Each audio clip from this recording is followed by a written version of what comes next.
So today we have spoken about, we have discussed lots of topics, and this session is a bit like a recap of what we have discussed and what to look forward.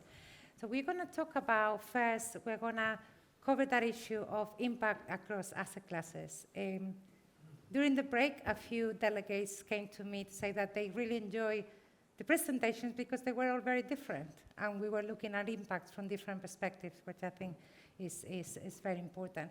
So maybe, Nachu, we can start with you from the fixed income perspective. Can fixed income really be impactful? What are the aspects that would make you answer yes, it can be, and what are the barriers? What are the barriers that you find, whether it's data or accessibility or so on? Sure. So fixed income, obviously, wide plethora of assets. Yes. I guess the most impactful component of fixed income is going to be direct lending, where you are lending specifically to a company for a specific project, perhaps, and you can see the meaningful improvements that you're seeing there. In the space I'm mainly focused on, which is liquid credit, we have the most direct impact when we buy those labeled bonds that we just discussed during my presentation. There we are effectively helping to finance change. And that's where the asset class is really evolving, and that's where we're seeing a lot of issuers wanting to come to market in.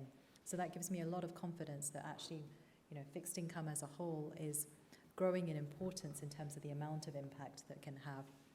In terms of where we need to see change happen, Paula, you're completely right. Data is one of the biggest issues. And mapping data actually is kind of a difficult situation on the fixed income side. Actually, a lot of data is produced for equity investors, and then we have to remap that more to the fixed income spectrum.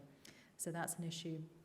We discussed also dispersion of data between different data providers. The way we overcome those issues is essentially to overlay qualitative analysis that we get from in-house engagers and analysts who are looking at different companies on a standalone basis.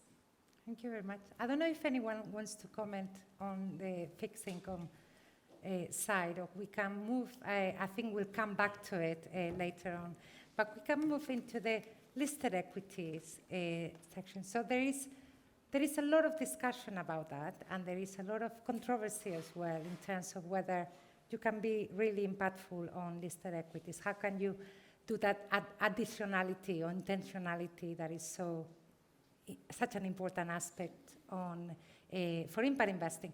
The GM is doing a consultation at the moment on the role of listed equities when it comes to impact investing. So, Rosie, maybe you can share your views on that. Yes.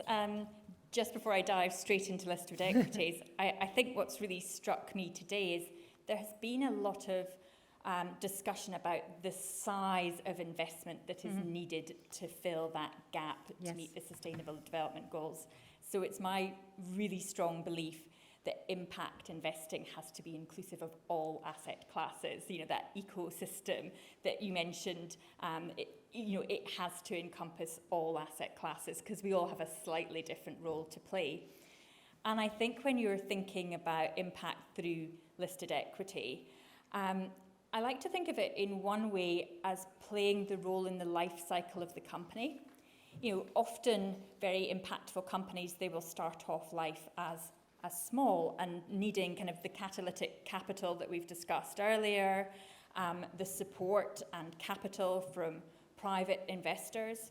But then as these companies scale, they need to come to the public markets typically. And then the baton is passed from the private investors to the public equity investors. And we can have a real role to play then in being supportive of these companies in the next stage of their growth.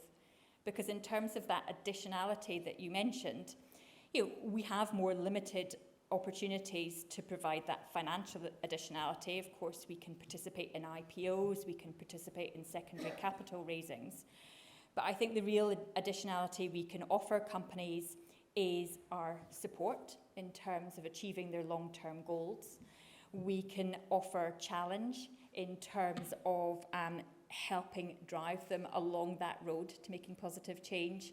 So I think listed equity does play an important part in the ecosystem, by no means the only part, and that's despite my deep inherent bias. Thank you very much. In addition to different asset classes, impact investing happens all across the world, and a lot of the capital is going into emerging markets. And Lisa and Sytske, you both focus purely on emerging markets. Maybe starting with you, Lisa, what do you think?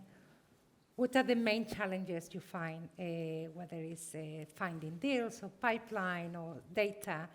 What do you think are the most defining, not barriers, but the challenges that you are facing when you are trying to scale up, increase investments, and so on?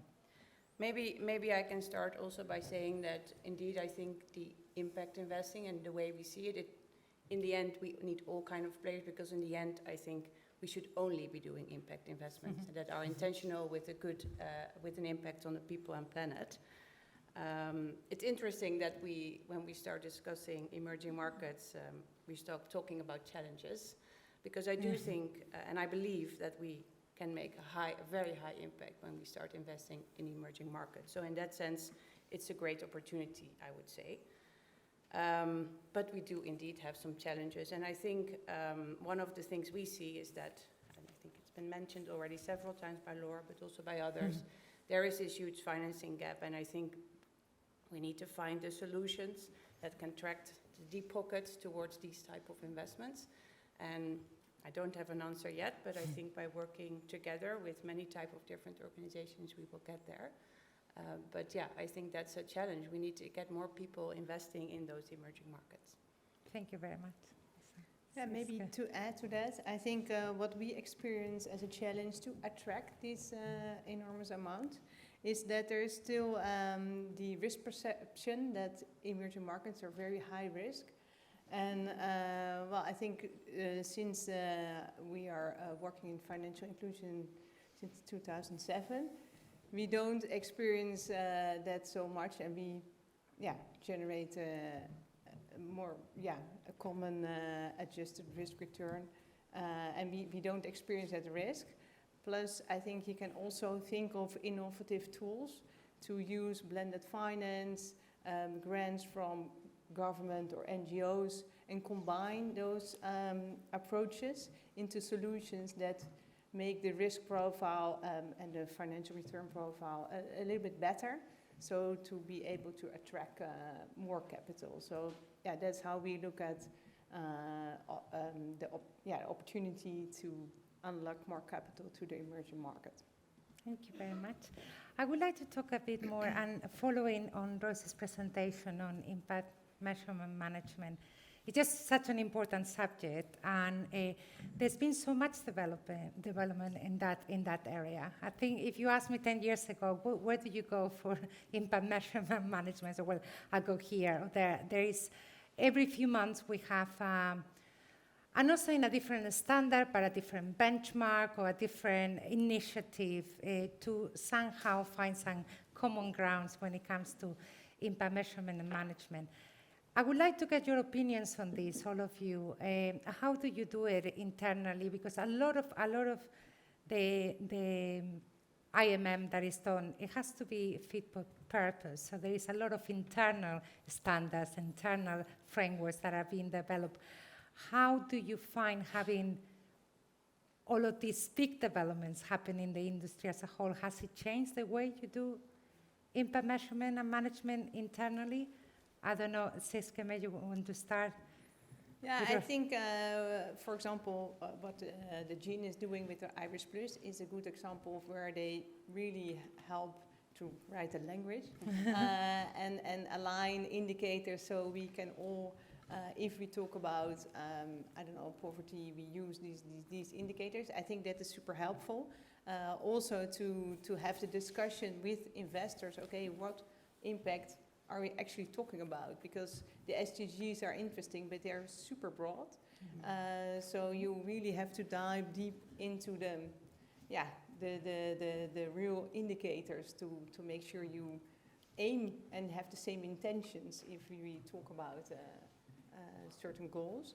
So I think that is super helpful, and also, maybe changed our way of alignment, and we had maybe slightly different indicators and now changed them into this framework. So that is, I think a good thing, and helps to compare maybe in the future.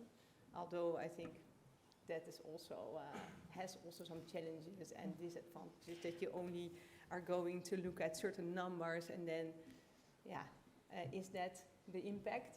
Just counting numbers and comparing, that number is a little bit higher than that. Let's invest in that. The highest number. I think, you really have to go beyond the numbers and also talk with people, because, in the end, they are the ones who are who can judge: are we doing the right things? Shall we do something different? Can it be more impactful for them? So I think. How much of your time do you think, or your focus on your team goes into this, into I'm reporting full-time, management? No, full-time working on that. Working on impact management, I think we are with it, for example, for finance inclusion, we are with 3, so 1/3 of the time is related to, but also on the screening side, on developing tools.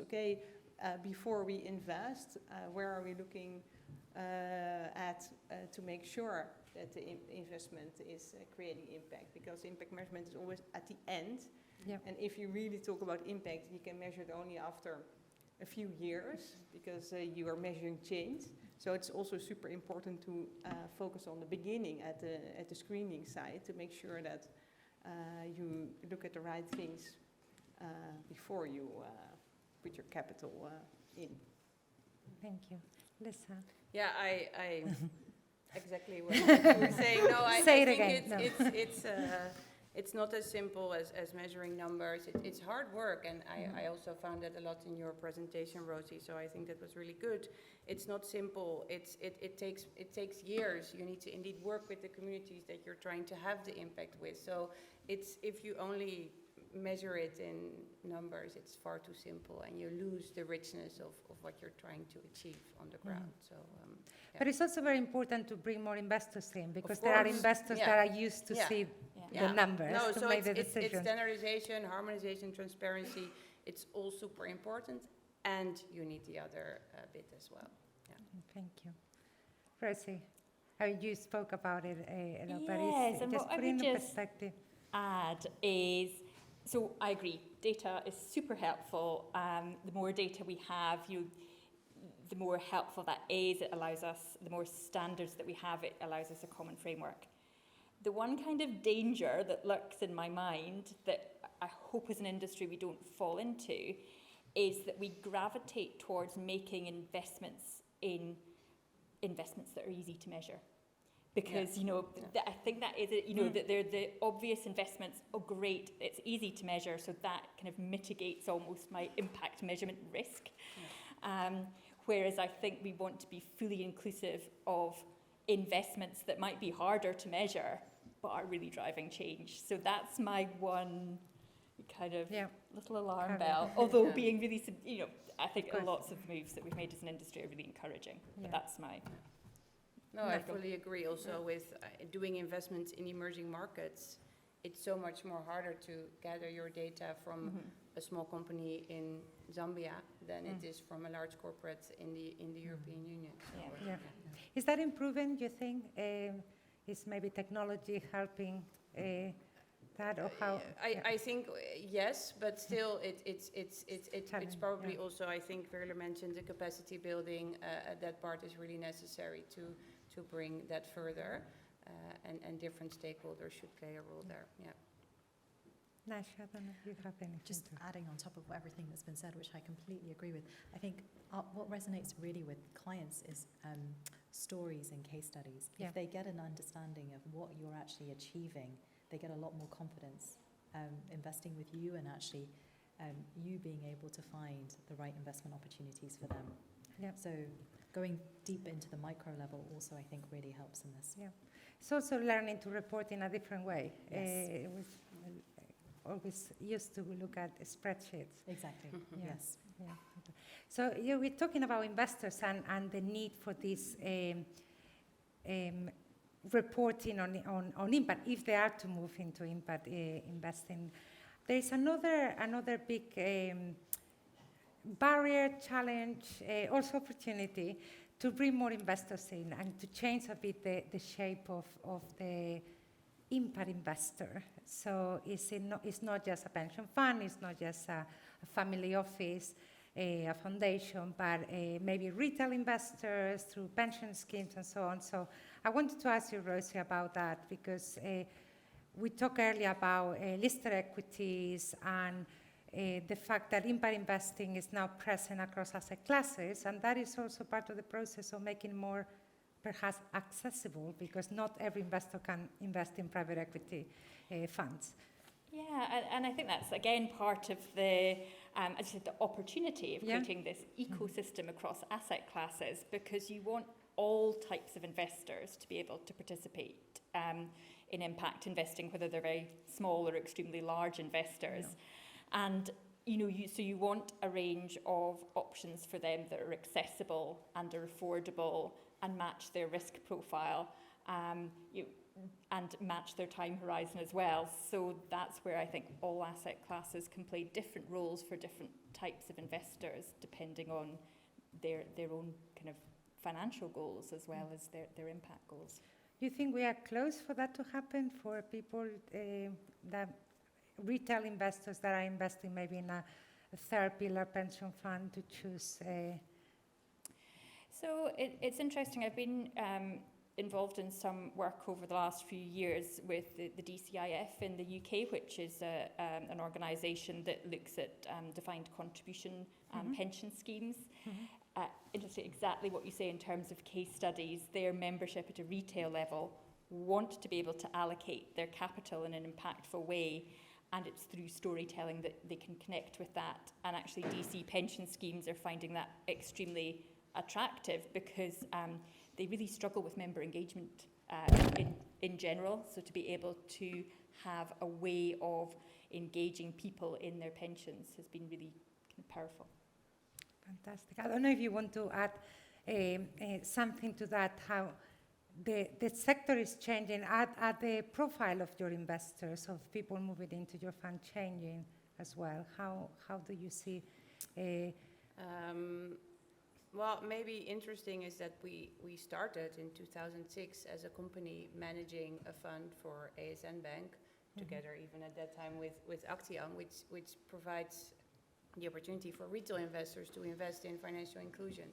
So in that sense, it is possible, and it has been around, but it's not easy. And I think also with pension funds,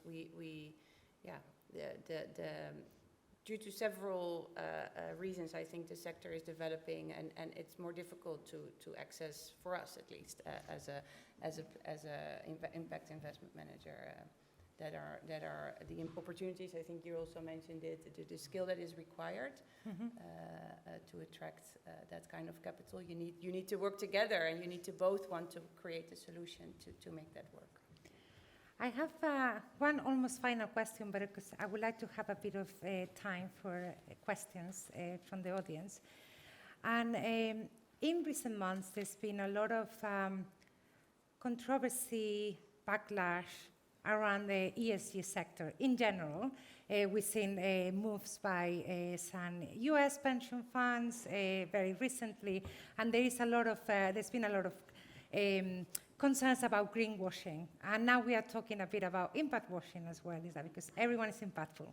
I get press releases every day about this new impact strategy, and it's just because you invest in solar panels doesn't mean that you are an impact investor. So there is a lot of misuse of the impact label, and I think the sector is still new enough and small enough to somehow control that, so it grows in a way that impact washing is not a threat, as it could, have been for other sectors.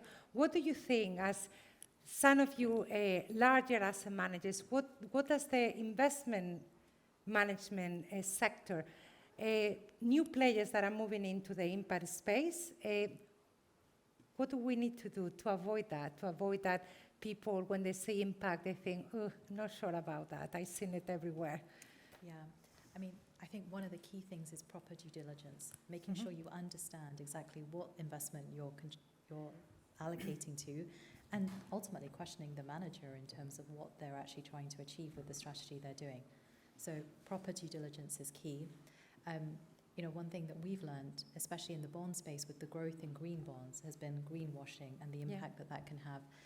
It's really asking the right questions to the company that's issuing those bonds and making sure you understand exactly what they're trying to achieve and really monitoring that progress through the investment horizon that you have in place. So I'd say, making sure you ask the right questions and just being on top of the investments over a period of time. Thank you.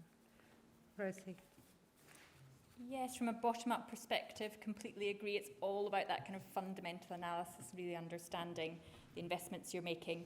From the top down and the industry-wide, I think having an organisation like the GIN is essential to ensuring the kind of integrity of the industry. I think I would be very disappointed if I was standing here in a few years' time and impact washing had become such a concern that it was to the detriment of what we're actually all trying to achieve. I think I'm going to ask you the same question to both of you, but with a bit of just thinking, something very similar has happened with microfinance and those investing in financial inclusion and so on. There's a couple of bad stories on microfinance, and then it becomes like a big problem for the sector. How you are making sure as organizations that you are getting the message across that of what you do, so people understand. Yes, there's been shortfalls like in any other sector, but it's not a reflection of what the sector is doing in general. Maybe. Yeah, it's what you're saying. So we provide transparency if that happens. We're not saying companies are perfect, even the institutions or microfinance institutions we're investing in. And when things happen, we speak to them, we talk about it to the investees, but also to our investors to make sure that they understand. And I think overall we've managed to do that well, so we're happy with that. But yeah, it is of course something you need to address. Sytske? Yeah, I fully agree. And I think it's very difficult sometimes to counter a bad opinion.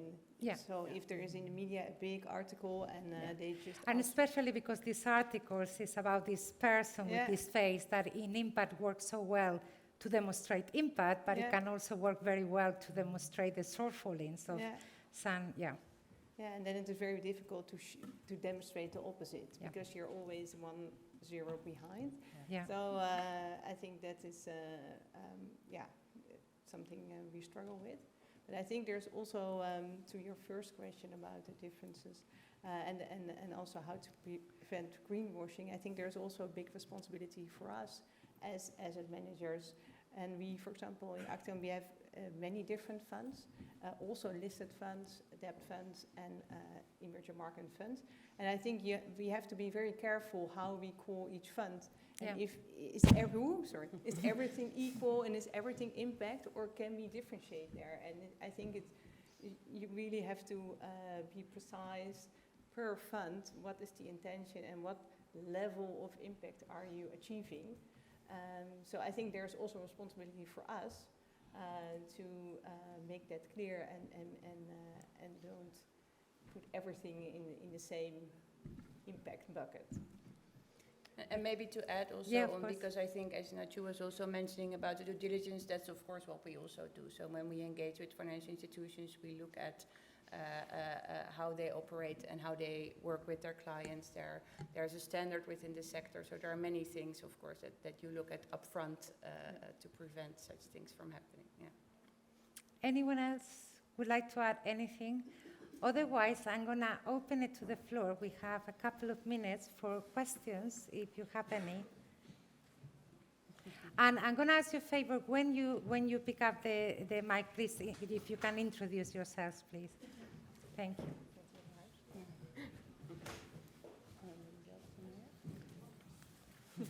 My name is Paul Dekker. I'm involved in startups and connected to the World Startup in The Hague. I've learned a lot. Thank you very much for all the speakers.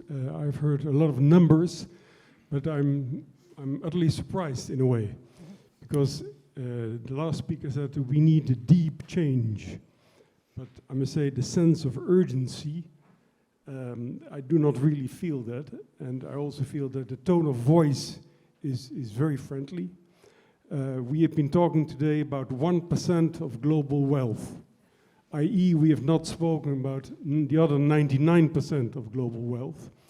And we've also spoken about integrity and convincing and try to get people involved. But is that realistic without changing the rules of the game? And is it realistic without involving governments? I haven't heard the governments very frequently, to be honest. And I think... what is it? Sorry, one more, sorry. and then I'll... No, please, just put it... Is it working? Yeah.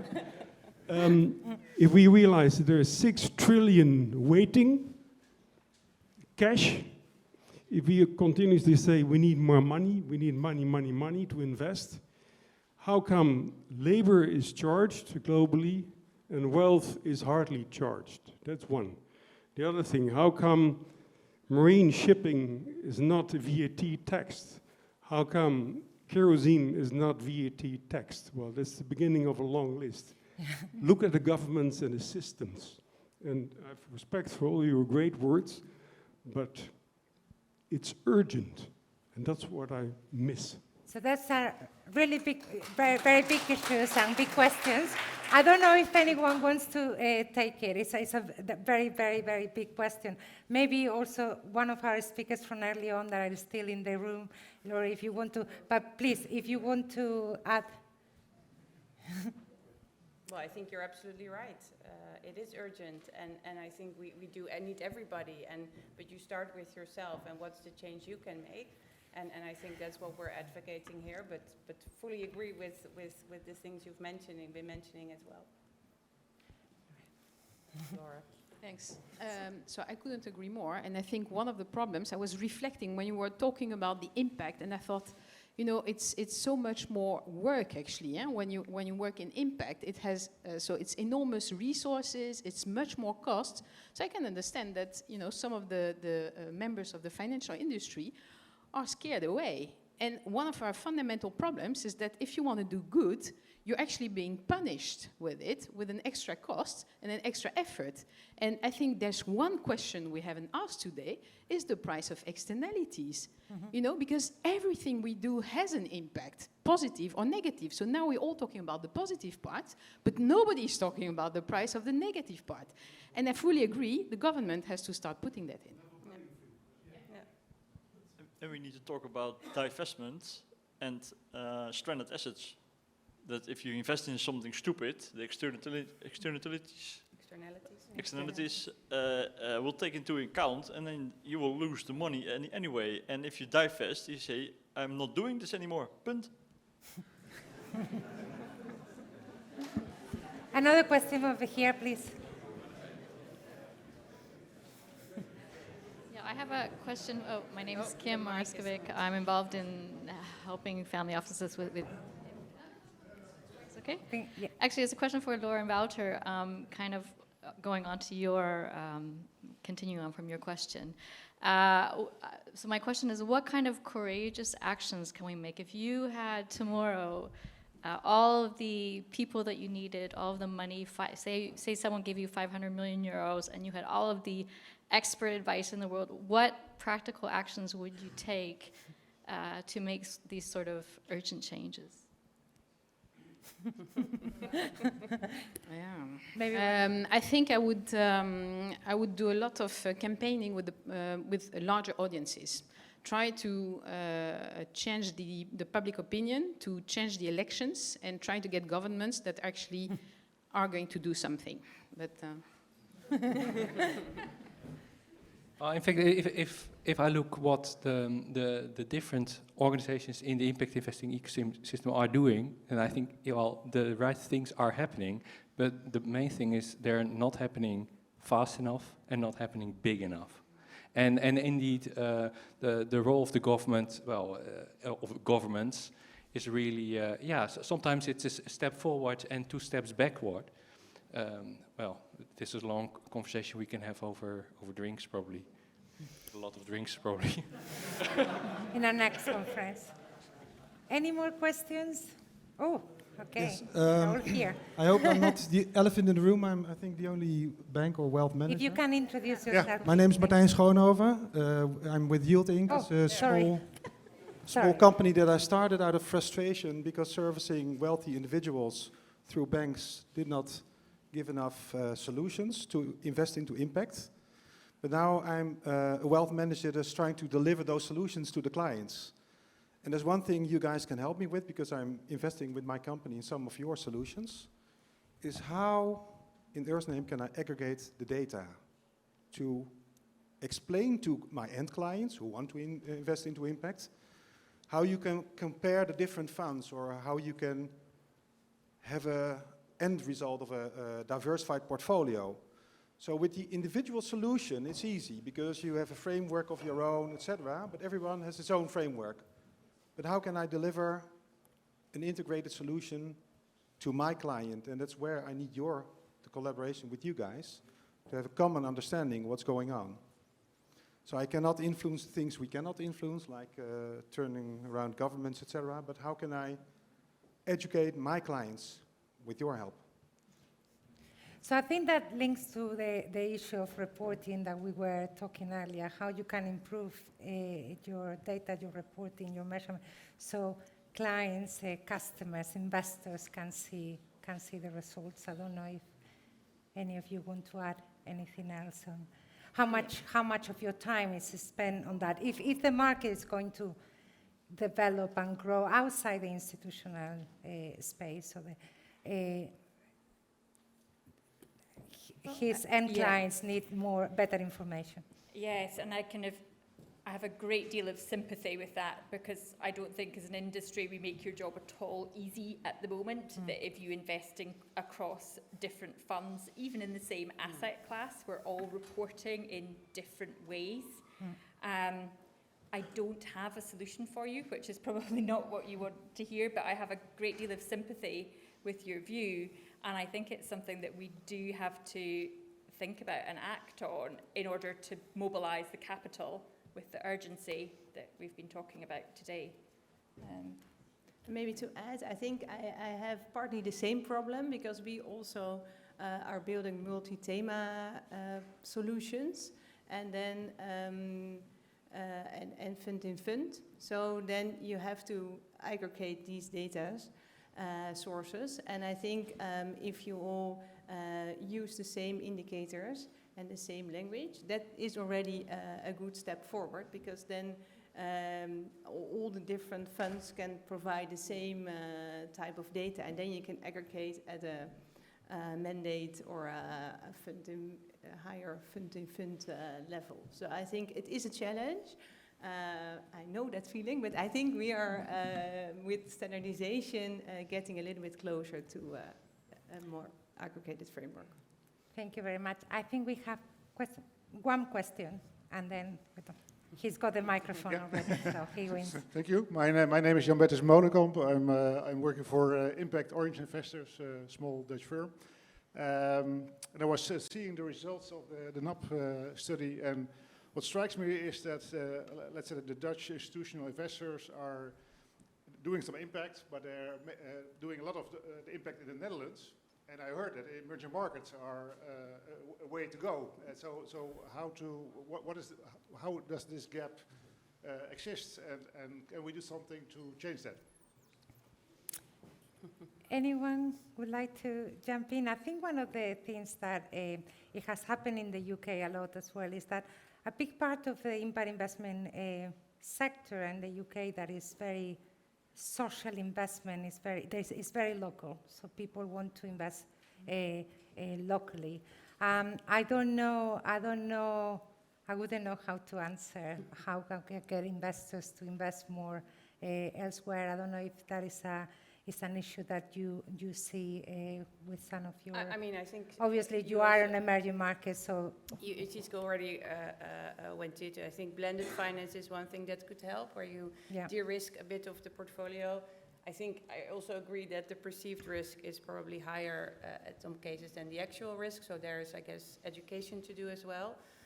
But I think it's also really about working together, and I think if both type of organizations really want to make that impact, we will find a solution. And I think you can, I hear often, yeah, we need more scalable investment, we need to allocate this and that of 100 millions. Well, that's great, and let's see how then we can work towards. But I think both of the rules need to change a bit if you want to create that, if you want to bridge that gap. Thank you very much to my wonderful panelists. Thank you for your... And please,